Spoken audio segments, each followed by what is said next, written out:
What's going on, everybody? Welcome back. Week 5. To another episode of the Extra Point Podcast. My name is Justin. This is our little co-host, Pastor Charles. And it's week 5. Week 5. We're rolling, baby. We are rolling, guys. And just once more, we are two pastors who love Jesus and really love sports. 100%. And we're going to break down the sport that we love in a way that is not one that idolizes sports, but one that just recognizes it as a gift from God. 100%. And that's what we're going to do. That's what we're going to do. Hey, let me pray. Let's get into today's show. Baby. Let's do it. God, thank you so much for this time and for your love. Thank you for sports, God. And again, we just want to take a moment and put it in its proper perspective as a good gift from a good God for us to enjoy. Lord, so we just thank you for your love, for your presence. God, I pray for everyone listening. God, anyone that is just searching and in need of a touch from you, I pray that you would answer that, God, that you would show yourself and reveal yourself to them. God, encourage us to know you're with us, you love us, God, and that we're all here on purpose for a purpose, Lord. So thank you for this time. Be with us. In your name we pray.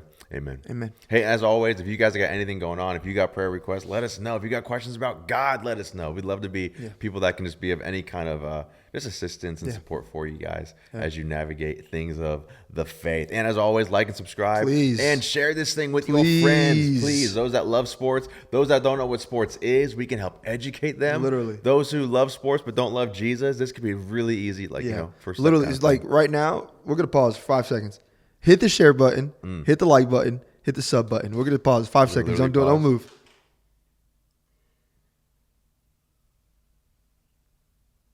All right, let's get back to the episode. Let's do it. All right, let's start with the all-NBA teams that were announced. First team, second team, and third team. Yeah, they were. Man, they don't ever give us a heads up about They just drop it when they want to drop randomly. it. They announce. They don't announce when they're going to announce the MVP. They don't announce when they're going to release these teams. I think for MVP, I think they were unfairly waiting for the results of the Thunder Nuggets game. That's stupid. Which I don't think was fair. That is. So you think if the Nuggets would have won, they would have gave it to Jokic? I think it gets a conversation. I mean, it's been a conversation. I think that totally, because the MVP end of the day usually comes down to the best player on the best team, and so with the Thunder winning, sometimes I think I think in a situation like this, where you can make this was very much so. Jokic had a strong case to win. We're not even talking about All NBA. We're talking about MVP now. Jokic had a strong case to win. SGA had a strong case to win. So I really do think it came down to whatever teams win deserves it. I do think. I just think they should have given. This is off topic. Last year, they should have gave it to SGA. And they recognized that they didn't give it to SGA. They gave it to Jokic. Yeah. So they had to kind of pick up for what they didn't do last year, even though Jokic had a way better statistical season. 100%. So, I mean, I guess in all, they both have the MVPs they should have.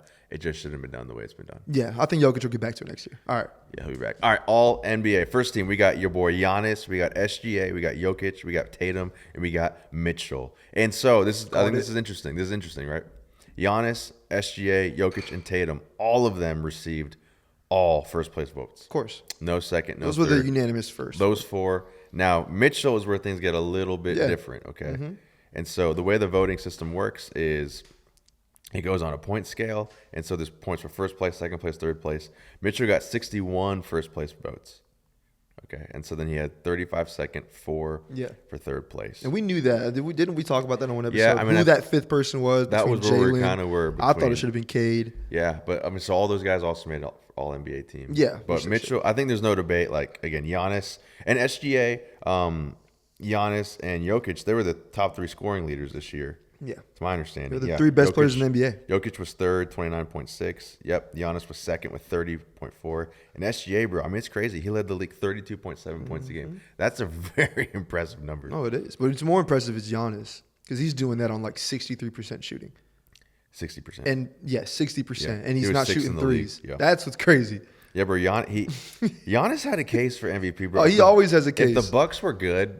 Oh, he always has a case. Because he had about 12 rebounds a game. That's 6th in the league, and then 6.5 assists, 13th in the league, and then 2nd in the league in scoring, and the 6th best field goal percentage. Yeah, that's and a season. He's doing it on the defensive side too. He's, I think, probably the best defender in the NBA. Like he should be in the argument for MVP and DPOY every single year. Yeah, that he's active. Yeah, and Jokic had a phenomenal, bro. Again, 29.6, so right about 30 points a game. 3rd in rebounds, 12.7. 2nd in assists. As a center. Yeah. He's the best player in the NBA. And then 57.6, so 9th in field goal percentage. And so, and even Tatum, again, He did Tatum shout things. outs again, praying for his surgery recovery. But he had a great year too. He'll be like back. He deserves first team. He'll be back, man. I don't think there's really any argument on that. He deserves first team. But Mitchell is where it starts to get a little Does he deserve it? Yeah. Like, again, the Cavs, of course, they were extremely dominant. And now, this is my question for you. I actually don't know. Do they take into account postseason when it comes to all NBA teams, or is it strictly regular season? I don't think they do. So it's I don't think they should. Season. I mean, if they're giving these awards out so late, which is it's definitely regular season. It's regular season voting. When's the voting in the regular season? Yeah, at the end of the regular season, they base it on the regular season. They just hide it and then they release it. Yeah. Okay. But I don't think it's. I mean, obviously, we did talk about that fifth spot between. It was going to be between Jalen, Donovan, or Cade. I felt like Cade. Whatever, it could have been anybody. Even though Cade got third team, which is stupid. We'll talk about that in a second. No, I mean, he's the best player on the best team in the Eastern Conference. That's what I was going to say. Just looking at the regular season, I can understand how and why Mitchell would have made it. Yeah. He had a great year. He did. 24 points a game, 4.5 I mean, if it was based on postseason, 5 assists, 4.5 rebounds.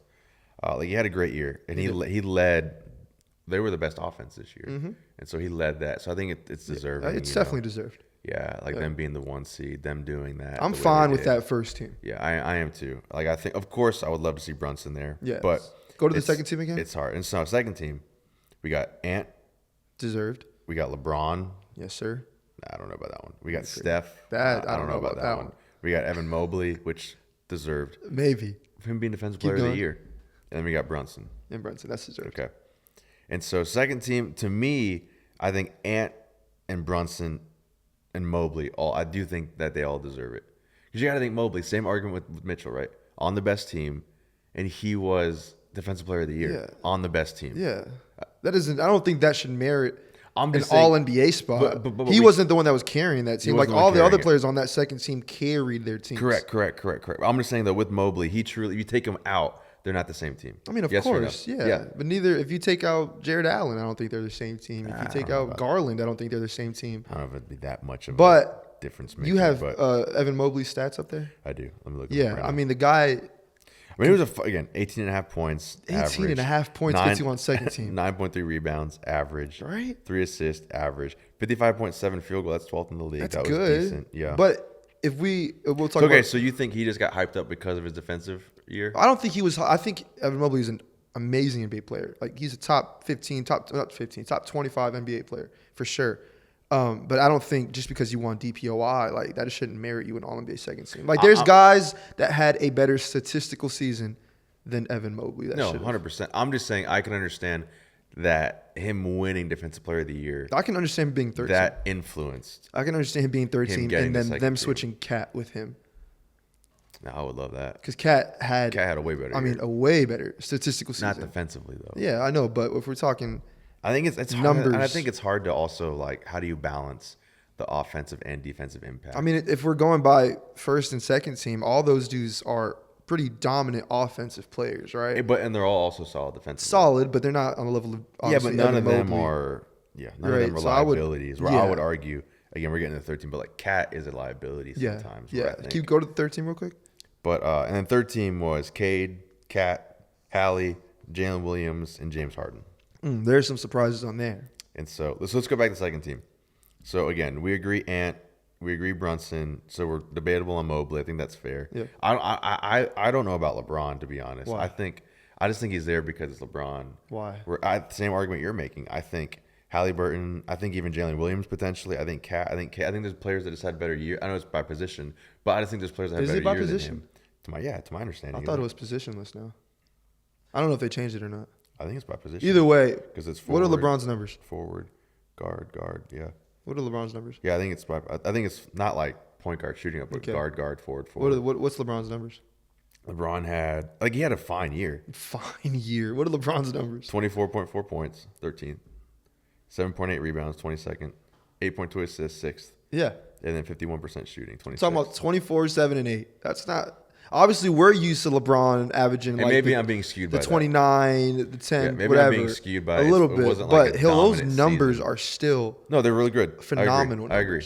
Especially compared to other dudes on that list. Now, the one that surprises me is Curry, and I know you were surprised by that too. Yeah, and I think I'm putting them in the same camp to where I think we're looking at them and their legacy, not just we just put this season in a box. I mean, even if we do put this season, LeBron was the best player the Lakers were the third seed?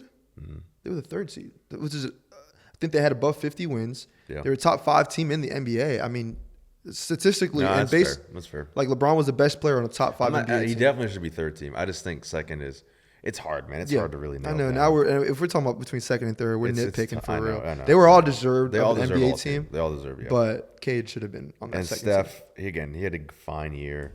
24.5 points, 6 assists, 4 rebounds. Like he was fine. Yeah, it was okay. He was fine. Third team. But yeah, and again, Ant and Brunson fully deserved. Yes. Love you, Bruns, captain. And then as we get the third team, Cade. And so this actually I thought was interesting, Justin. Cade received 6 first team votes. No one else on the third team received any first team votes. Yeah. So Cade was robbed. 6 first team votes. Cade was And now hear this. Brunson and Curry received 2 first team votes. Mm-hmm. And Mobley received 1 first team votes. Mm-hmm. Yet they're all on the second team. Yeah. Because they had more second team team votes. votes. And so, but that's just, to me, that's a little interesting stat. Yeah. No, that was, I don't understand how they. But that just shows the way Cade is viewed. Because listen, he had 43 third place votes, which was more than anyone in the second team. Mm-hmm. He had 50 second place votes, which was also more than anyone in the second team. But then he had those 6 first team. And so it kind of, I don't know, I think it kind of shows, I don't know, I think a lot of people aren't really sure what to make of Cade. Which I don't understand how. I mean, he led the Detroit Pistons to their first playoff win in over 15 years? Long time. Right? Almost got their first home. Yeah, right? I mean, he was averaging, we talk about his numbers, like 25, 9, and 8. That should automatically merit at least a second team over Curry, especially over Evan Mobley. But you said I can't remember. You said it was position, whatever. So he averaged 26, 6, and 9. Yeah, like that. That's insane. I mean, he got MVP votes. He should be on the second team above Curry and LeBron. I think for sure above Curry. If we're going by the guard thing, Yeah. I do think he should For have been sure above above Curry. Curry. And I think also too, like Golden State they had a good year, but again, I think you can argue too the reality that things shifted for Golden State once Jimmy got there. Yeah, of course. And so to me, that's kind of a hit at Curry's impact this year because he wasn't enough. He couldn't, and we knew he couldn't carry the team, right? But then again, the reverse argument, he had right? no help. Yeah, he went out in the playoffs and they went sinking ship. But that's not. I think the more point is, him by himself wasn't enough to carry them. And they were the 10th seed when they made the Jimmy trade. Remember? Yeah, it was one of those. Whereas Cade, they were solid. Sinking ship Detroit team, desperate for anything. I think they had the biggest. I can't remember the exact stats, but I think it was something like they had the biggest turnaround season. Of course, yeah. Like in I don't know how many years. Yeah. Leading Detroit, like just the impact you talk about impact and value to a team. To me, you throw away the statistics. Cade's impact was far greater than Steph's impact. Yes. And I don't even think that's an argument. No, it's not. It's not an argument. And so boy got snubbed. Yeah, he did get snubbed. And He still made an all NBA. Yeah, I team, know he did, but that's still a snub. I think other players. I mean, James Harden. I was really surprised by James Harden making it. Yeah. Really surprised. I think the same thing goes into that as far as the impact goes. No, and we said we also said there was a lot of moments this season he looked like vintage. That's Harden. what I'm saying. If we look at the stats, he was I think like 22, 6, and 9. 22, yeah, dude, yeah. Wow, look at that off That's the dome, impressive. right? On a top team in the West. Yeah. So like I think we're used to the 30 and 11 from James Harden, like we just talked about LeBron. But again, he had a very solid year, really good year. Yeah. So shout out to James because this is like his 16th year in the league. He was an 09 draft with Steph. That's crazy, and he's 35, man. He's still putting up numbers Going like on 36. That, bro. Another person, who else? And then Hallie Jalen deserves. Williams. Let's do Hallie for Hallie deserves. He deserved it. Yeah. I don't think there's much argument. I mean, Yeah. he was third in the league in assists. That's super impressive. No, I love Hallie. He's deserved it. I don't know about love. But I love Hallie. you know his dad's back. Yeah, I saw that. We can talk about that. Yeah, I saw that. And then again, I think Cat deserves it. Again, I think you can make an argument he could be second team. Cat over deserves Mobley. J-Dub. Cat was second in the league in rebounds. Yeah, he's a beast this year. Pretty good. Now J-Dub, to me, That also surprised me. that's a question mark to me. Yeah. I don't know. I mean, he top team in the West. If Mobley, granted he was DPOY, so I guess that boosts him a little bit. If we're talking about like the co-stars on the top seeds. Yeah, but Williams is a great defender Yeah, too. yeah. He's a top, and he's a great scorer. I mean, he had a good year. What are his numbers? 21.6, 5, and 5. Oh, I thought they were better than that. Yeah. That's surprising to me. But No, that's good for a number 2. yeah, it is. But I don't know if that's good for all NBA third team. No, I think there's some other. Like who off the top of your head? To me, the snubs, I think of like a Tyrese Maxey on the Sixers. How many games did he play this year? He played enough. He did? Yeah, he qualified for it. Yeah, but they were he really had 27, bad team. 27 points per game. They were bad. I'm just saying, talk about what he did on the court. Yeah, but then now that's like Bradley Beal on the Wizards type bad. I'm just saying, bro, he had 27 points a game. He had 6 assists, 2 steals. No. You lost me. I'm just saying, you got to look at his stats, right? If we're going to talk statistically, okay. I'm just saying, you look at statistics. Yeah. He was the lone bright spot. There was no bright spot in that team. He was the lone bright spot. It was all Sixers fans, I know they just darkness. The hope they have is Maxey's a baller, and we can all agree Maxey's legit. Quentin Grimes, I think, was the lone bright spot on that team. Like 4 games at the end of the year. It was not 4 games. Yeah, it was like a month, over a month. Right, but I'm just saying it wasn't the whole season long. He came alive at the end of the year. He's a bright spot. We're not going to waste our time talking about Philly. All I'm saying is I think Maxey's someone that you could have a conversation. He had a great statistical year. Yeah, but I wouldn't. And I would say the same with Booker. He had a great statistical year. I know the Suns were bad, but Booker had a great statistical year. I think he led the league in 30-point games, something like that. The biggest snub was my boy Alperen Sengun. That's the biggest snub. And I would agree with Sengun. That's the biggest snub. I would agree with Sengun. He, was the leader of that Rockets team. Is he a forward or a center? He's a center. He starts at their center. He put up, he should have got in over Mobley. He should have got in over J-Dub. Like, that's absurd to me. Trae Young. He had a great year. He put up, we're talking statistically, he's 20 and 11. He led the NBA with assists. Come on, bro. And he's averaging like a dub, too. He had 22.7 points a game, 1 steal, 25 double-doubles. The only non-center to get 25 double-doubles. That dude is insane. Trae Young deserves a spot, bro. Triple J kept sucks. him in the playoff mix. Young. Triple J sucks. Like he's saying he got snubbed. He didn't get snubbed. He averages, he's averaging like 5 rebounds. You're saying Trae Young didn't get snubbed? No, Triple J didn't get snubbed. Oh. Triple J averages 5 rebounds a game, and he's a center. That's not good at all. 5 rebounds a game. I was watching Jeff Teague's podcast, and they were saying he's putting up Lou Will numbers. Only 5? 5 rebounds a game. Yeah, he's 6'10". He's agreed to be one of the elite defenders in the league. Yeah, but 5 rebounds, bro. Yeah, I don't watch enough Memphis. He's putting up Lou Will numbers, bro. He's like 6 feet. Yeah, that's not very good. You need to get down there and get some boards, bro. Then you can get an All-NBA team. Are people saying he got snubbed? I don't know. They are. That's stupid. He shouldn't get snubbed. Yeah. Anyways, no. But overall, I am content with the teams. I feel like every year we're nitpicking about. And now again, snubs. I'm not super familiar with the whole salary side of things, but doesn't them making an All-Star play an impact into the All-NBA extension they're able to get and the I would contracts? Assume so. Yeah, I'm pretty sure. I don't think they're able to qualify for like super max and things like that if they don't. Like I think Mobley getting on All-NBA second team and DPOY, he is now eligible. I think that's why for the super max. You call him Triple J. I think that's why his thing, because isn't he coming up for an extension? Mm-hmm. And if he would have won DPOY or All-NBA team, I think he would have. Yeah, and so now I don't think he qualifies. Yeah. Good. And I don't think they want to pay him that anyway. Well, if he's only getting 5 boards a game, bro. You can pick me up. I'll get 6 boards a game for you, bro. Get Josh Hart, baby. Justin Leon. I'll give you 6 boards a game. Guaranteed. And I'll get you 1 layup a game. There it is. Do you think you can score in an NBA game? I like to think so. You do too. I think I can. Do you think you could? Yeah. Would you put him in the post like your patent post move? Pastor Charles has got a mean drop step turn fadeaway. I don't know about those guys. Fader. I think you would hope, and same for you. I think you would hope you could get a fast break and just get a wide open bucket. No, if you leave me wide open for a 3, I'm knocking it down. That's what I'm saying. I think that's what so if you can score an NBA game, I'd say, yeah, we could get a fast break and get a wide open bucket. Now, if we're like, I would be nervous about a fast break. If we're setting up a half, because I'd be missing layups in regular half court like play. These guys are towers. No. I think I can hit my little James Harden sidestep on somebody. Maybe. I like to think so. I could do it. All right, what we got else? What else we got? All right, well, that's all NBA teams. Let's move on into round 3, checking in the middle of some week. Oh, great series. Last week we recorded on Monday. That was before any game. Before it even started, yep. And now we're about 3 games, Knicks 4 and Pacers, game 4 is tonight. Yeah. Again, it's May 27th. And Wolves Thunder, their game 4 was last night. Yep. And so literally in the middle. That's crazy. We need to start doing these 2 a week. We say that every single week, and then we don't do it. Keep us accountable. Some incredible conference final actions. And so who do you want to start with? West or East? Let's go East. Go East. All right.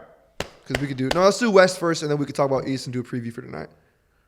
I'll take back mine. So we could talk about last night's game. All right, let's start with the Wolves and the Thunder. So, for those of you who aren't up to date, the Thunder are now officially up 3-1 against the Wolves. And so, game one, Thunder just blew them out, 114-88. Which, if you guys were on the pod last week, you called that, bro. You said you were going to keep them under 100. I said if they came into this series the same way that they approached the other two series, they would not crack 100. They scored 88 points. Yeah. And in that game one, again, Ant was okay. He had 18 points. Yeah. 38 from the field. Yeah. Randall had 28. Yeah, he did. And Randall shot 69 from the field. Phenomenal game. Phenomenal game from Julius Randle. Just hold on. We're just going to get my game right now. Phenomenal game. And the rest of their team just pooped the bed. McDaniels 7, Conley 7, Gobert 2, Chenzo 9, Nas 9, Alexander Walker 8. Like, it just was nothing from the rest of the team, and it was a bad performance. Yeah. And Thunder looked great. SJ put up 31 game one. J-Dub had a solid performance with 19. So, like, it was a good team win. J-Dub bounce back series. Good team win. Then we go on to game two. Come on. I think a lot of us were expecting, game one and game two, if I'm not mistaken, it was tight going into the half, both games. And the Thunder just ran with it in those third quarters. And so game two, Thunder won 118-103. So they had a 15-point win, which is heavy. Ant bounced back. Yep. Game two, he had 32. Shot 46 from the field. Randall had another Randall had a bad game two. He had 6. Stinker. 6 points. New York does not miss you for that. Oh. That's prime Julius Randle right there. That's the pain. That's the Julius Randle we know. Yeah, no, the Julius Randle we know is he'll get you 28 and then he'll get you 6. That's what he does. Gosh, that's what he does. Goodbye, sir. McDaniels had a good game, though, 22. Playoff McDaniels. But then... And Walker had a good game, 17 game two. Yeah. Nas had 10, Chenzo had 8. Yeah. Conley had 3. Gobert, just not a good. It still wasn't enough. SGA also carried them again. SGA had 38 game two. Yeah, he's 38. And he shot good from the floor. And J-Dub had another good game. And 26. Yeah, keep going. Let's talk about game 3. 26 with 10 total. He had double-double. Yeah, 10 rebounds, he 26. Chet had a good game two, 22. And so that was all good. And then... Game went back to Minnesota. Little anomaly. And game 3, bro, was... Little anomaly. Was wild. It was a charity game. The Wolves came out there, and they were... Yeah. I think, remember, we also talked about how the Wolves, we don't think they've really hit their ceiling yet. That they were playing at their floor, needed to wake up. And to me, game 3, obviously, it was like, man, this could be... If they could figure out a way to, like, compete consistently. I mean, game 3 Wolves was incredible. And I do think a lot of that carried over into game 4. We'll get into that. But game 3 Wolves, I mean, they showed up big time, bro. Randall, again, he woke up. He was like, oh, yeah, I'm in the NBA. He had 24 points. Ant had 30. McDaniels had 10. Just a good all-around. And then our guy, bro, Shannon Jr., this rookie who came out of nowhere. Did he even play in the regular season? No. 0-0? Probably not. I never even remember him. I don't even know. Did you see him game 3 and game 4? Bro, 0-0. It's 0-0, I'm pretty sure. Bro, he was balling out. Yeah. He played like not a ton of minutes. I don't know if I have he played 13 minutes game 3, but he was on there. He was plus 11, his plus minus. He had 15 points, bro. He came up and just lit it up. It was a blowout, so they're going to play their bench. No, but it was before. Well, it was during the ride. But then he came in last night in game 4 and same thing. He came on the court, and like 3 minutes, he scored like 7 to 10 points. They got to play him more. He's their Deuce McBride. I don't know who that guy is, but y'all need to play Deuce McBride. Shannon Jr. But so, yeah, game and the Thunder just played bad. SG had 14. I think that was that they were due for that game. Chet had 10. They were due for that game. They didn't. It was a charity game. It was a charity. It was over in the first quarter. I mean, and we have to understand how difficult it really is to sweep. Yeah. A team, especially when you get to the conference final. Like, we're talking about the elite of the elite. Yeah. And so... And I don't even know if we're talking about difficulty. It's all... The NBA plans this. Because they need... You're trying to get into that. They need more games so they could get more TV time to get more money. Conspiracy theories. Right? I mean, we knew... I mean, maybe... Everybody, I wish we would have recorded because I definitely would have called Timberwolves... I mean, I do think blowout. First game we played pickleball last week. Yanko was there with some other friends. I said it before the game. We were talking about like the lines and the over-unders for the spread. Have it. I think the Timberwolves opened up at like minus 2.5 favorites. And I was like, bro, I'm hammering like minus 20 for Minnesota before the game even started. It was predictable. 22 better. You were there. He's playing Brawl Stars, but he was there. I'm about 42, Our stat guy playing Brawl Stars. And so that was game 3. And as we got into game 4 last night, That's when reality kicked back in. We can stick here for a little bit, but that was a tragic game, man. I'm saying from the Wolves' perspective, like this was. You talk about the first 2 games where they were out of reach, right? In the third game, they showed up. They played great. Last night, if you're Minnesota, if you coming out of the half, I think they were down. It was under 10. It was under 10 going into the half, and so coming into the second half, like you being able to, you holding Oklahoma to not let them run away with it, but keeping it a game into the fourth, into the last few minutes when it was a single-digit score game. I think it got as close as the 4 or 5.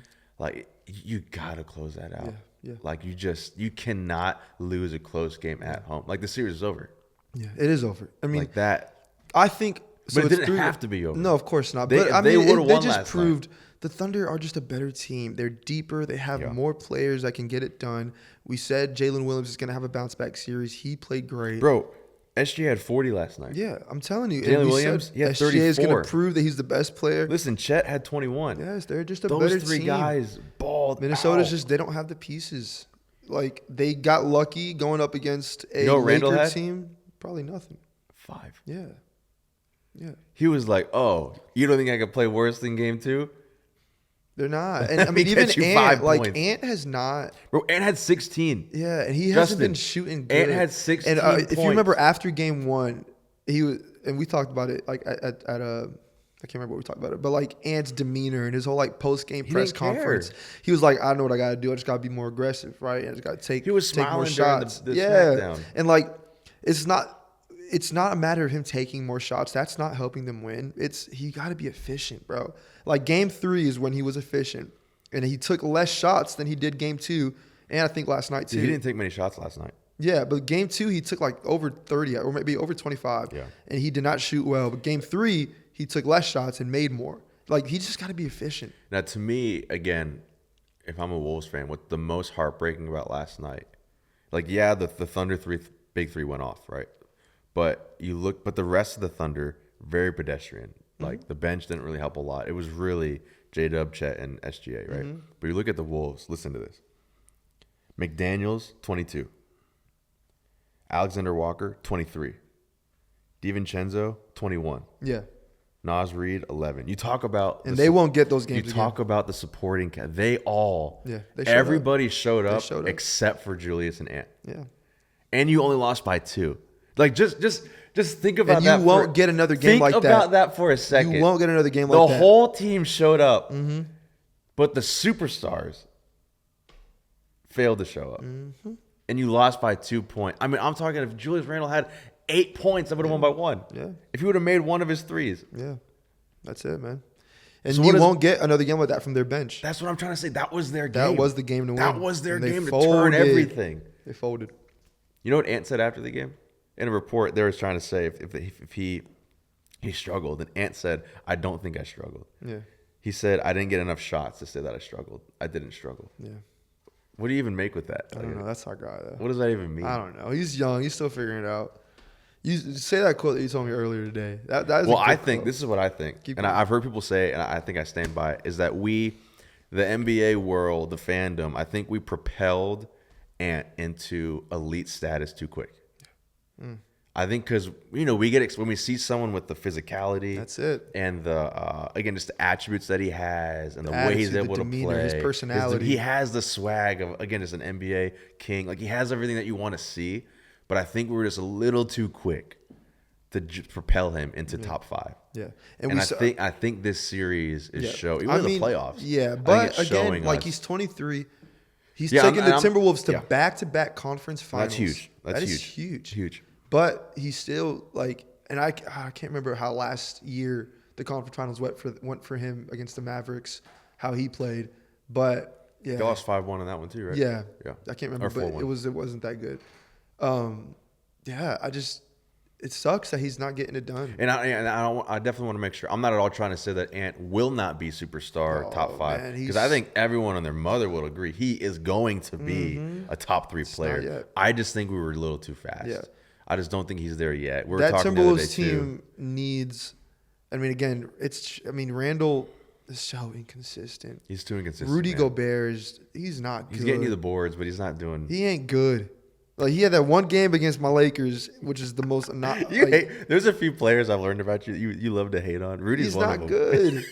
He's not good. He He ain't good. He's a liability on offense. When you're in the game, you could literally just not put a man on him. He ain't gonna do nothing. Yeah. Right. And I mean, so like, again, they showed up last night. Dante, Nikhil, Alexander Walker. That's what's crazy. Yeah, bro. Those guys showed up. Which sucks. They played a great game. McDaniels was amazing, man. Yeah. Chenzo was finally hitting. I feel like he's been struggling this whole year. season, but he was finally hitting. Yeah, man. He played a great game, and so Sucks. I think wasted. that's what is so hard about it. And so I think with Ant, next game's in and I think a Minnesota. lot of it. No, it goes back to OKC.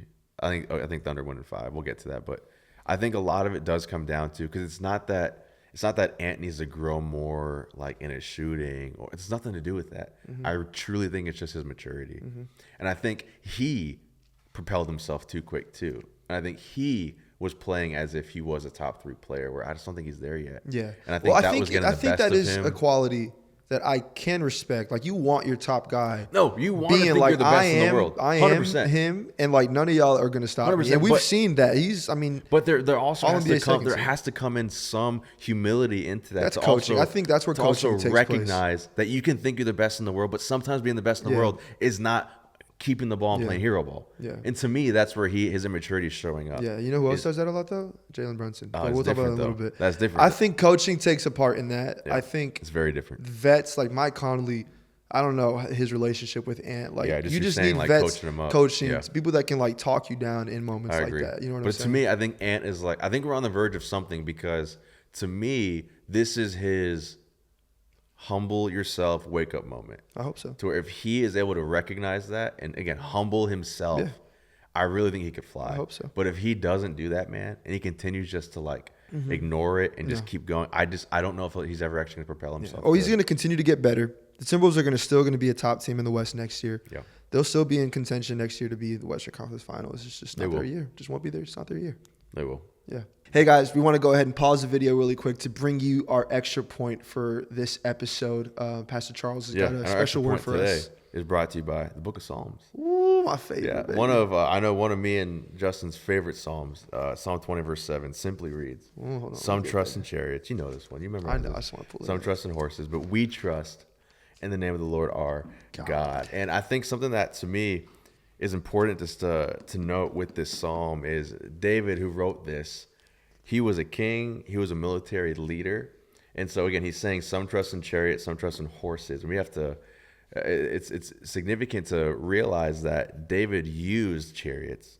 David used horses, right? Like as he went into battle, he used these things. So he's not at all saying, do not, like anyone who uses chariots, like, you know, they're men, they don't have faith. They're not walking in faithfulness to God. Like that's not what David is saying. He's saying that some put their hope in these things, but he is proclaiming his trust in the name of the Lord our God. And so I think what's really cool here is David is, again, he's using the tools and the means of the world, yet he's making a point to say, but unlike the other kings of the nations around me, my ultimate hope is not placed in these tools, in these weapons, in these things that are disposable to us. My ultimate hope is placed in God as he carries out his battle. And so I think for our world today, man, I think of like, again, we have a lot of different tools and means at our disposal, right? Like it comes to medicine and technology and finances and so many different things that we can look to that kind of relate to this psalm for us today. And it's not saying don't use medicine, don't use finances, don't use technology, don't use resources. But this is really a call to where is your ultimate hope lying in? And it's a testament for us to stand and say, you know what? While these things are, again, good and accessible, and we're going to use the resources God has made available to us, we are not for a second going to allow our ultimate hope to be placed into these resources, right? It's really a calling to where is your hope in? Where is your trust ultimately rooted and lying in? Take the resources away. Are you still solid in Christ, right? And so to me, it's just a really encouraging call to remind myself as I go about my day, as I go about, again, using tons of different resources, right? Yeah, exactly. From all the stuff that we're going at, whatever you're doing, resources that you're using. It isn't a call to say don't use your resources, trust God. No, but it's a call to say remember who has given you those resources, right? And remember what it means to put your trust in the God who gives those resources as you go about your day. But I want to hear from you. Just kind of, I know this is again one of your favorite psalms. just kind of your take from it, what you kind of, I guess what it does for you, man, like in your faith journey, your faith life. Yeah. I mean, you kind of hit the nail on the coffin just in everything you just mentioned, along with like the chariots. Even you mentioned it in your thing, but back in those times, chariots were like essential, especially in warfare back then in those times. And like you just said, those chariots, those tools are literally just tools in God's hands for the victory. Obviously, we understand that the victory already belongs to Jesus, but relating that to our times today, right? We can relate that to our Bible. We can relate that to all the podcasts that we watch. We can relate that to our prayer time. We can relate that to showing up to church on Sunday morning. We can relate that to going to small groups, right? All of these are essential in our relationship with Jesus and essential in our upbringing of becoming Christ-like. But that's not what's going to save us. That's not what's going to give us the victory. Obviously, these are tools that God's going to use to get us to where he wants to get us. But ultimately, like you just mentioned, our trust, our faith needs to be in the one himself who brings us these things, right? It can't be in, obviously the Bible is amazing and we love this. This is the word of God. This is the living word of God. But Jesus ultimately is one that we should be longing after. And small groups are great. Podcasts are great. Going to church is great. Getting involved, serving, all of that is amazing. But all of that is really just mere dirt on the ground if we don't have a solid relationship and if we don't put our ultimate trust in the Lord. He ultimately has the final say. Yeah, that's great, bro. And so, that's kind of what we want to encourage you guys with today is take a moment just to kind of pause and ask yourself, end of the day, where is your trust? Where is your hope ultimately lying in? And be honest with yourself. I mean, we all go through moments to where, because it's easy to look to, I love how you brought up like church attendance and going to small group. And not even so much scripture itself, but like devotional time and reading plans. I feel like it's so easy for us to look to those things as a means of hoping in that stuff to bring about something, or for us to find confidence and assurance in, like, I'm doing these things, so that means, I'm okay. Whereas, of course, again, we want that ultimate hope to truly be in our security in Christ. And I think just as a church, I think we have, to maybe a fault, have just emphasized so much the need of getting in a small group, the need of serving on a team on Sunday morning, the need of doing all these things to make sure that we're doing everything according to the Bible, because that's what it tells us to do. Obviously, we're not saying those things are not bad, like you just mentioned, but I do think there is a point where we have to also keep a healthy balance, right? Like, it's important to do these things, but while we're doing them, is our reason.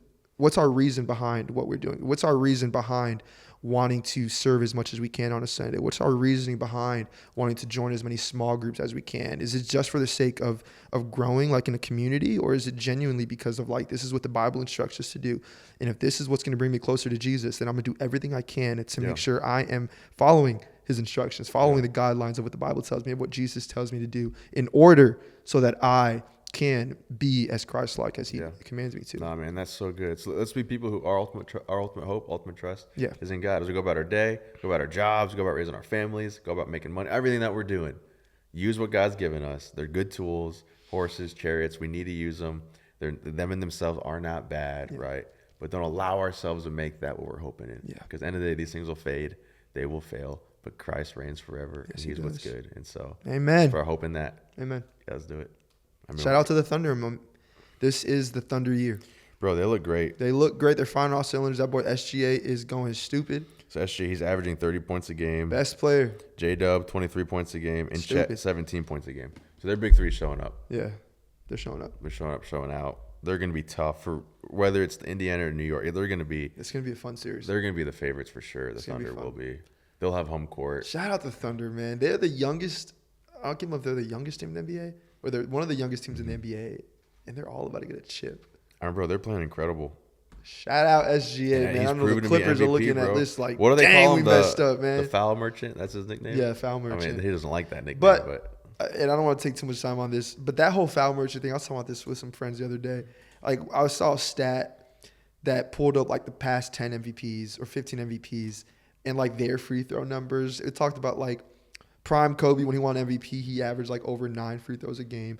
Braun was averaging close to 10 free throws a game. Giannis averaging 11 free throws a game. Yeah, so it goes with Yeah, but even then, I think SGA only averaged around like 7.5 free throws a game. I saw a stat the other day that it said you take away all the free throws. He's still leading the league in scoring. He still led the league. Yeah, so like that whole like persona that they gave this guy, I fall victim to that because there's times where I hate SGA. Oh, for sure. Because there's a difference. There's times where he is intentionally going in to draw a foul, and that's what I don't like when you just whatever. I know, but I think there's an argument to make too, man, to where I think that's part of being a great player. I know when you're not hitting like that's important. It's like and when you know what ultimately is going to get you to the line, like you can't knock the guy. He's just playing by the rules. Yeah. Right. Like to me, it's the same thing like with Mahomes. People hate on this guy because he gets certain foul penalties. For sure, he's just being smart. Yeah. He knows how to work the system. Yeah, but he's not at that level as a Mahomes to get the calls that he gets sometimes. SGA. Yeah. Well, he just won MVP, so I think that. But like Mahomes has won Super Bowls. No, I hear you. That's the difference. I hear you. But now he's on the verge to winning the ring, so he's gonna get those calls. And so I mean, could Minnesota win Game 5? Yeah. Yeah. Like I could see them showing up, but could they win Game 5 and Game 6 and force Game 7? No, I don't think there's no way they win 3 more games. I don't think they have that in them. There's No, I'm not even. I'm just saying 2 games. Yeah, I know. Yeah, like, could they force? I don't think they could get that. So I do think Oklahoma City, they understand what's at stake. Like this game series is over. They've been, I think, have they been the best home team in the playoffs? I don't think have they lost at home? I know they've been, if not the best, one of the best throughout the playoffs for winning at home, which it seems like nobody else wants to win at home. It's actually not New York. But the Thunder or the Pacers, the Thunder love to win at home. No, the series is over. And so, it's a wrap. So goodbye, Minnesota. Your Western Conference champs, baby. OKC. Yeah, crown them. Let's go. They did it. All right, let's go on to the East. And what a series this has been, man. I mean, you talk about anxiety, losing sleep. For you. Oh, man. I mean, for the Knicks I've been having fans, to pray a lot, bro. I mean, I'm praying for the New York, but I'm praying for my heart. I'm like, God, help me to remind myself these are just sports. This is temporary, Lord. Give me your perspective. I've been having to pray a ton, bro, because like you get so invested in these games, and you're paid. I probably walk 3 miles a game. Fans. New York fans just be going. They're too emotional. Bro, because we want it so bad. I know, but y'all are like a little too much. We want it. You're so like bad. Philly fans. No, don't put that on us. Y'all are up there with Philly. But there's a reality. No team. So this is for Minnesota too. No team, to my understanding, has crawled out of the 0-2 hole in the conference finals. Like that's just never been done before in the conference finals. Mm-hmm. And then when you look at teams coming back from an 0-2 home court advantage hole, just in the playoffs in general, that's only been done 5 times in the history of the playoffs. And so the Knicks they're staring at, because again the Wolves went down 0-2, but that was in OKC. So that's like again never been done before. But the Knicks, they're in like the double, never been done before, because not only has it never been done in the conference finals, but also only 5 teams ever have crawled out of losing home court both those opening games. And so they have a tough one, man. I mean, again, we can quickly go through each game. Pacers up 2-1. Game 1 was a disaster. I mean, all the hot takes were what they were saying. It was one of the worst choking jobs in the history of the league. Yeah. I think it's up there. They got the same treatment they gave Boston. It was terrible. No, I think it was worse than what they gave Boston. It was, because they're up 9 with 50 seconds left, 14. Up 14 with 3 minutes. Like, that is unprecedented. That was a choke job. It was terrible. I mean, it was. And again, I think like I have a lot of takes. I have my one take where I'm hot against the Knicks because I think again they failed to close out. You could tell they went in cruise control. They checked out early. I think all that is true. Mm-hmm. They got sloppy. I think all that's true. But on the other end as well, the Knicks still played a killer game. Yeah. Like take away OT, they still scored 120 something point. Like they played great. Yeah. You know, and Neesmith, my guy.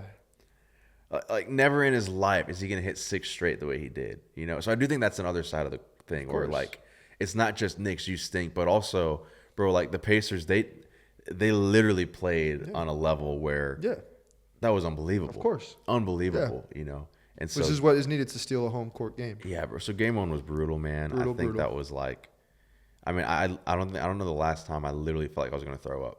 After watching, is that the game where Cat got benched in the 4th? That was game 2. That was game 2. Okay, that was game 2. And so game 1, again, and Brunson dropped 43. Game 1, bro. I mean, he was hooping. Empty stats. Cat at 35. I mean, the team played great, but yeah.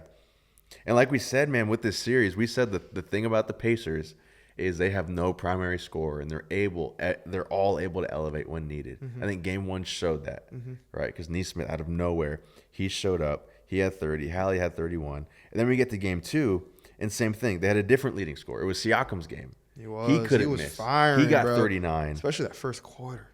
Like he had all their points in the first quarter for a minute. Stupid. And so game 2, that was ugly. Again, that was rough. We lost by 5. Game. Only lost by 5 though. I know, but it was ugly. It was uglier than 5. It was. But like that one, like we lost that game. I'm not trying to. Game 1, but we shouldn't have. We gave them that game. But also coaching. We'll keep going. Game 2 was tough, and that was the big takeaway was Mitch played more minutes than Cat. Mitch closed it out, which I can understand the argument defensively, but Mitch does not bring the offense that Cat brings. He doesn't bring it, and I think Mitch is. I think he's having a more difficult time against the Pacers team. He was elite against the Celtics. I mean, he was holding these guys down. Yeah. But he's having a tough time. Like, this is the Knicks defense in general, bro. It's been so frustrating watching them fail to communicate and operate through the switches, and this, like, they're just struggling. Yeah. You can see the plays the Pacers are running. You're like, bro, pick up steps, and they just don't. Yeah. They get these open shots, and it's been really frustrating to watch. I love it. And the Pacers are just a good team, man. They are. Like, after watching 3 games, I'm still convinced, like, the Knicks are the better team as far as better players and things like that. But the Pacers better players does not make you a better team. But just let me. The Knicks are the better team, but the Pacers are playing way better. So then they're not the better team. I think the Knicks are the better team. I don't think so. Okay, fine. The Knicks have better play. However you want to spin it. In my mind, it makes sense. Knicks have better players. Pacers are a way better team. But the Pacers are playing way better, bro. They are a better team. Their scheme, the way they're moving. Yeah, yes, I guess they play whatever. as better as a team. They're playing. The they're Knicks a great don't play team ball. No, the Pacers are playing phenomenal, man. Yes. Like they're. Yeah, the Knicks don't play that. But the Knicks play their game, man. You hate on them for that, but that's their game, bro. Well, that's what they got to do. But game 2 was tough. Pacers played great, man. Yeah. But then, game 3. Here we go. This was nuts. Hope. This was nuts. There's hope. Knicks won 106-100, and Brunson had a down game. He still had 23. Yeah, that fourth quarter, yeah. But he had a down game. He got trouble. Foul trouble quick. He just wasn't in rhythm. You could just tell. But again, he still had 23. So like, that's what superstars have a down game. They're still going to find a way to like put up shots, get to the line. Again, you talk about the ant thing. He could probably have done a better job at that. He didn't. Of course. But like Brunson still found his way. Supporting cast did great. OG 16, Mikal 15. Like they were there. Mitch Robb made an impact. He started game 3. That was the big thing. Is he started in place of Josh Hart. Yeah. Josh Hart came up clutch at the end of the game with those offensive rebounds. I mean, just showing up, bro. Yeah. I mean, he is New York, bro. We love Josh Hart. But the story of this game, bro, was the bench. I mean, Shamet played for the first time in this series. He didn't even play against Boston. They don't play at all. Him or DeLon Wright. DeLon Wright played. He hasn't played the whole postseason. Yeah. And he actually had quality minutes. Stupid. He had quality minutes. Which is stupid, yes. And I'm cool with Payne not playing because he's so hot and cold, man. Yeah. He's I'd rather play DeLon Wright over Campaign. I agree. Like just for the defensively too. He really played up. McBride, bro. He's the one that started the turnaround. Yes. We were they down can't 20. Guard him. We were down 20 in the second. McBride came in. He had, I think it was they cannot 8 straight guard points. Deuce. Yeah, and he played great, bro. I mean, he's great defensively. Yes. This is what I was trying to tell you last week on the show. You're trying to say Russ is. I never said he wasn't bad. I got you, but McBride, he just brings instant energy. Yes, he brings so much value. They should start him to the team. Maybe they should start him because whenever when him and Brunson are in the game, like defensively, you can't guard like Jalen Brunson. You can't guard Jalen, and then if you add Deuce. He's too quick. He gets to his spot. He's too quick, and he can shoot the ball. They struggle with guarding him. So you had to put Neesmith on either one of them, and whoever Hallie's on, it's just a mismatch. Yeah. Well, and that's the big thing too going into Game 4 is Neesmith's ankle. Yeah. You know, him rolling it. He did end up coming back, but he looked bad. Oh, bro. I mean, I loved it. OG had that dirty block. I mean, Neesmith looked like a little boy, bro. Poor guy. You can tell he wasn't fully healthy. Yeah, exactly. So it wasn't a dig on him, man. Yeah. He knew that if they won that game, the series was over. Yeah. So, like, of course he was going out there. No, it was a good game. Obviously, we could talk about, you're probably going to mention it right now, Cat's fourth quarter. Oh, dog. Yeah. That was unbelievable. That was, I think, Cat's best moment in his NBA career. It was unbelievable. He literally put the team on his back. That was his best moment in his NBA career. That fourth quarter. He put the team on his back. Yeah, he did. He made some incredible shots. And it's crazy. It's crazy. And again, I thought it was going to be a typical Like, man, he's so frustrating. When he got that offensive foul called on Hallie, when he locked arms and was driving in. I don't know, bro. It could have went the other way because Hallie pushed him first, but that doesn't matter. It was called what it was called. But that put him, I think, at 4 fouls, and then he got benched. And I think it was just like, I was sitting there thinking, like, here we go again, man. Like, Cat failing to show up. Mm-hmm. Like, Brunson, even when he fails to show up, he still shows up. Like, he's still got you 20. Like, that's something to be said. Like, he's a superstar. He did what he needed to do. But with Cat, it's like so frustrating. Like, he's not showing up. 4 points, foul. Was like, come on, bro. So when he went after that foul against Hallie, when he then came back and started just cooking in the fourth quarter, bro. It was one of the most incredible things I've ever seen. Jalen wasn't in the game. So I want to bring that point up then to you. Their whole offense. Jalen was in foul trouble the majority of the game. Mm-hmm. So like, what was it? The second quarter, the third quarter? I can't remember. He went into half, I think, with 4. Yeah. And then he tried to draw the charge. And he got. It's just like, obviously, when Cat's in the game and Jalen's in the game, it's a different Knicks team. They play different, completely different than the normal offense because we don't have Jalen ball dominating the game, obviously. But it's just like, whenever Jalen's not in the game, you get that version of Cat, which is what wins you games, right? That version, the aggressive version. And when Cat is on and when he's aggressive, I don't think anybody in this series can guard him. That was my take going into the series. I said that if Cat is aggressive, everything but else. It's hard to be aggressive when you have Coach's son taking up 17 of the 24 seconds on the shot clock. Yeah. So like, no, I hear that argument, and I saw that on Jeff Teague's podcast. Like, he is just not a ball hog, obviously. No, but that's like that. But like, he takes too much time trying to get to his spot. Right, and then the whole pick and roll thing. Whenever he needs to take advantage of the matchups that he has off the rip. I don't think Hallie can guard him. Nesmith is taller than him. They're both taller than him. Everyone's taller than Brunson. Yeah. I think whenever he calls for the whole pick and roll action, I don't think I've ever seen them run a pick and roll with Cat where Jalen executes the pick and roll and actually dumps it off to Cat on the pick and roll. Well, and Cat normally isn't even setting up the pick and roll. Well, yeah. Well, whoever it is, whoever's setting it up, it's usually to get the mismatch on the taller defender, and then it takes another 5 seconds, 7 seconds for him to set it up. Like and we've saw that. I said this going into the series that like that type of ball isn't going to win the Knicks. They can't, like, Jalen Brunson can't be this ball dominant. Like, I'm going to win them the game. We said that against Boston, but he did. Yeah, well, Boston was depleted, right? Like, that was. But even before, like, I hear what you're saying. I think there's an argument to it. I do think Brunson needs to shift a little bit to play a little bit more team ball. I do think, and there's something to be said about Cat showing up when he was off the floor. I think all that's true. When Cat gets the ball, even if it's not even down low, like we saw in Game 3, like he can drive the ball from the 3-point line. He can drive it and get to the paint. But this is my point that I'm trying to make, because if at game 1, when the Knicks went on their big run to go up 14, Brunson was off the court too. Yes, they were. And so, but here's my argument. I don't think that this is so much a Brunson needs to stop playing iso ball. I think this is more a Coach Tibbs of play your bench. Yes. Of play your other guys. Because I think when Brunson is in the game, like, it works. Yeah. Playing Brunson ball works. He is a walking bucket. Like, when he gets mid range, he's gonna make it. It doesn't matter. Well, so like that Game works. 3, but yeah.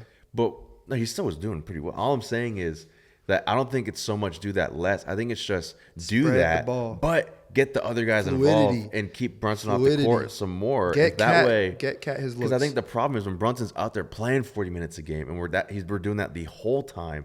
I agree that's an issue. It is. But if you put Brunson in a little bit less, and you're able to play more bench guys, spread it out more, give Cat more of his solo moments, and then Brunson comes in, he does it. I think that becomes a recipe for success. Yeah, there needs to be times where obviously they start the game off together, right? But whenever Cat gets off the floor, it's Jalen's time, and then when Jalen gets off the court, Cat comes in, and it's Cat's time. And you allow Cat to operate with the Deuce McBrides and the other guys. Yeah, Deuce needs to play more too. Like, that man is. I feel like Brunson and McHale play really well. Like, you want to find those natural chemistry things, man. Let them cook together. If Cat, obviously, I don't think the Knicks can still. I don't think they're going to win this series. But if Cat shows up the way he did, like he did the night before, I think they can. But I just don't think we'll get that again. Which I don't. I don't want to say that. Yeah, maybe. I want to believe that, like, they took notes and they watched the film and they realized the factor. And the hope is him having that fourth quarter is going to carry into the whole game. Of course, him realizing what he did, the shifts he made.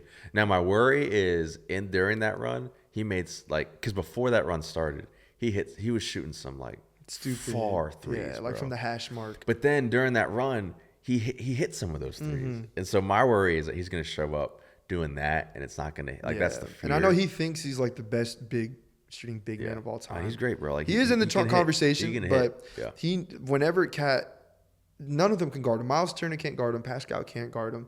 And even going into the series, if we would have listed out the best players, like the top 5 players on the court for both teams, it would have been Jalen, probably Hallie, and then Cat. And Cat has an argument to be above Hallie. When he's on, nobody can guard him. And I know we say it all the time. We just need Cat to be aggressive. He needs to be aggressive. But another thing, Bucks against the Pacers, first round, they won game 3. Cavs, game 3 against the Pacers, they won game 3. Knicks, game 3. Back in New York, they won game 3. Yeah. This could be just a classic Pacers scheme. It could be. All right? In their past series, game 3 is just a charity game. It could be. Right? And then they come back tonight and they win it in 5. It could be. We've seen it the past 2 rounds. So, looking at the averages, again, New York is playing, and I think, we'll get to that. But New York's playing well. Brunson's averaging 34.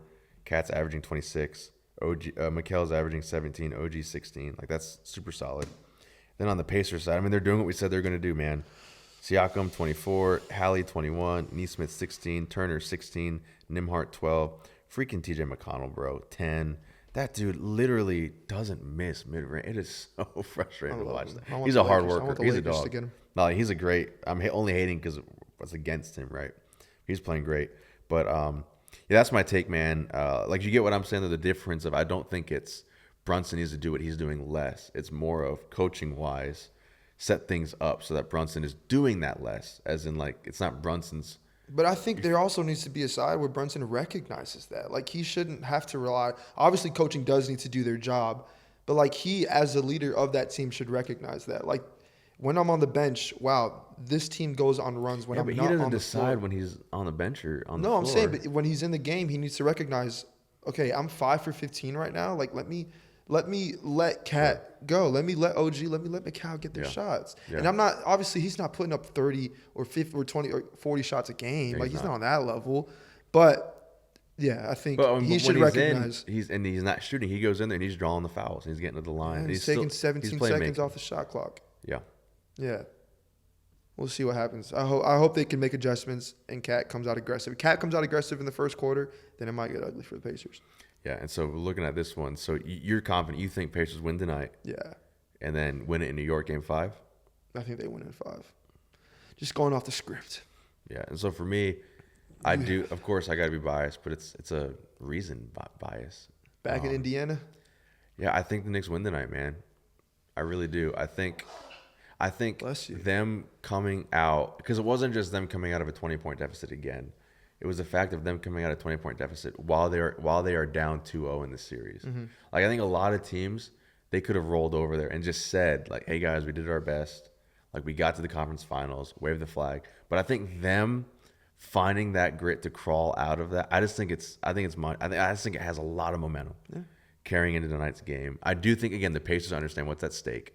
They do not want to go back to MSG tied 2-2. Why not? They won the first 2 in MSG. No, but just to think though, they were up 2-0 to lose both at home. The Pacers don't want to do that. They probably feel more confident in MSG than they do back in Indiana. That could be true. The Knicks probably feel more confident in Indiana than they do in New York. Yeah. So maybe home court works in Indiana's favor.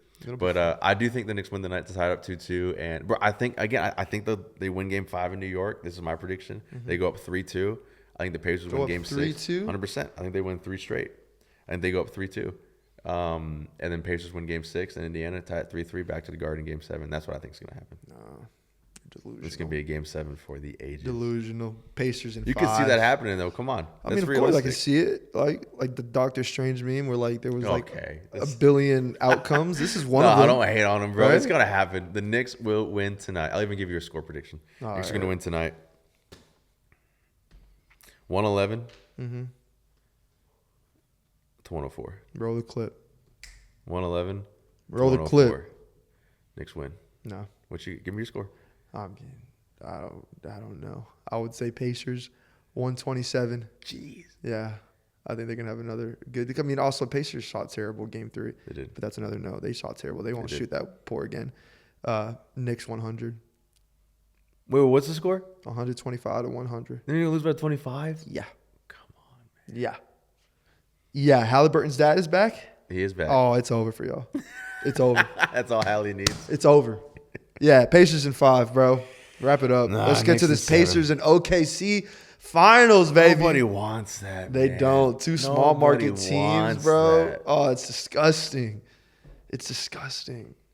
Although I do think it'll be a good matchup. I do. Oh, it'll be fun. Like, if It'll it probably is be the that. least watched finals of all time. Yeah, it's just not going to be. It'll probably be the least watched finals of all time. Yeah, it which just says won't be. something. It won't be as fun. But don't worry, the Lakers will be back there next year. We'll be Knicks, back. listen, man, I believe in you. Justin hates, but Brunson, keep doing your thing. I'm a realist. You're big body Brunson burner. You're Captain Clutch. Keep doing your thing. Cat, just keep being aggressive, bro. Come on. Keep being aggressive. Give him the ball. Keep hitting clutch threes. Give him the ball. Mikal, you've been doing great this playoff series with your defense and your mid-range movement. McBride, keep coming off the bench hot. Give Mitch, him more PT. Keep playing great and getting offensive rebounds. Josh Hart, if you come off the bench, that's fine. You maximize your minutes off the bench, bro. Liability. And you keep on getting – Josh Hart's not a liability. Get that out of here. You keep on getting those offensive boards and making plays, man. But I believe in you, New York. You're going to tie it up 2-2 tonight. You're going to win 111 to 104. We're going to go back to MSG Game 5, and you're going to win. And then this is going to be our series. Do it for New York. I think that Game 3 was a big, wake-up call for Tibbs. More of I do too, man. More of the players. Because more of the players telling him, "Yo, you suck." As you're watching Game 3, again, and every Knicks fan knows Tibbs runs his play. You can't. I know. Deny Tibbs doesn't run his players to the ground. To be able to. You even said before, right? You think the Knicks have the best starting 5. There's no denying the talent. That was my point about them. Yeah, The talent. They're so talented. But I think what we see is they're just tired. Yes. There's no denying that, and so I do think. Yeah. The bench coming out, even there's those little adjustments of them having more minutes. Because they don't have Could be a any. turning They don't point. got any script on when Landry Shamet comes in the game. They don't have a script on when a DeLon Wright comes in the game. Yeah. They don't got no scouting report Bro, for they that. had great defensive moments. They don't have any scouting and that was part of our run. It was we were clamping down. Yeah. And so we'll see what happens. I'm super pumped for it. It's gonna be a great Game 5 tonight or Game 4 tonight. Don't do that, bro. Come on. Don't. I can't. The toe on the line. I'm praying Oh, for you, he was man. one toe away from making New York his. Yeah, but then OG sold. He would have made a free throw. And we All right, won let's the game. get to the next part. OG. Let's get to the next part. How much time we have left on this? Indefinite. All right, let's keep going. Yeah, I mean we don't got time to get in the NFL, man. We keep on kicking the ball in the NFL. We'll do it next week. The NBA is taking too much of our time. It's too much, bro. Yeah, we'll get to. It's 100 days away. 100 days from the NFL from season. preseason or regular season. Week oh, one. that's hype. What's the first game? It is Eagles and boys. Eagles and Cowgirls? boys. Yeah. Ooh. Bro, I think George Pickens, I think the CD. boys win that. Huh? That's my Oh, bold we're take. already doing predictions. 100 days away. I think the Cowboys win the opening game. Yeah. Is it in Philly? Yeah. Oh no, they ain't winning that. Super Bowl They're champs probably always gonna host lose it. by 30. Oh, but we did get a result. Tush Push is not banned, right? Not banned. Not banned. Not Not banned. banned. So Which is good. shout out Philly. Yeah. Shout out Jalen Hurts They're gonna owners keep in on doing fantasy. it. They're going to keep on doing it. Yeah. Yeah. Yeah. That's good stuff. Yeah. So we'll do NFL next week. All right, we'll do NFL next week. Hold us to it. If we don't, then we're gonna get canceled as a Don't podcast. do that. No. We'll do NFL next Shout week. out. We'll do NFL next week. Yo. Good But stuff, man. Go Knicks. Pray for All New right, York. so by next week's episode, we'll have the conference finals, or we'll have the finals matchup finals. set. Correct. So you're predicting New York against OKC. OKC, and I'm predicting Indiana versus OKC. Mm-hmm. Yeah, it's gonna be fun. What did we both say? I said going into it, I said Wolves and Knicks because You I did say Wolves. wanted to see the Randall Cat. You Like said that was Wolves. fueled by that. You know what I mean? You said Wolves. What did you say? I said OKC. Did you? I did. But OKC you in pick- 6. Did you pick Knicks or Pacers? I don't remember what you said. I think you said Knicks. I think I did say Knicks. Yeah. Frick. But remember this, bro. When our first episode, I said Pacers are going to the Eastern Conference Finals, and you acted like I was What crazy. did I say? You remember that? What did I say? You said the Pacers were going to lose the Cavs. You said it was going to be Cavs Celtics. Oh yeah, but that was before the injuries. Whatever. No, but remember I said that. Yeah, that was before we knew the injuries though. No, but that's not. No, there's something about the Pacers. There's something about the Pacers going up against injured teams, except New York. All right, baby. Listen, we love y'all so much. Love you guys. Hey, we're going to drop another episode next week. Tune in, be a friend, share this video with somebody, like, sub, please comment. Right. Follow our Instagram at theextrapoint.pod. Our socials are going to be attached at the end of this video. Go back and watch our other podcast videos. Yeah. There's a playlist now. I made a playlist that's what's up. on YouTube. For the real deal. Yeah, baby, I made that. Shout out to y'all. We love y'all. We'll see you next week. See you guys. Peace.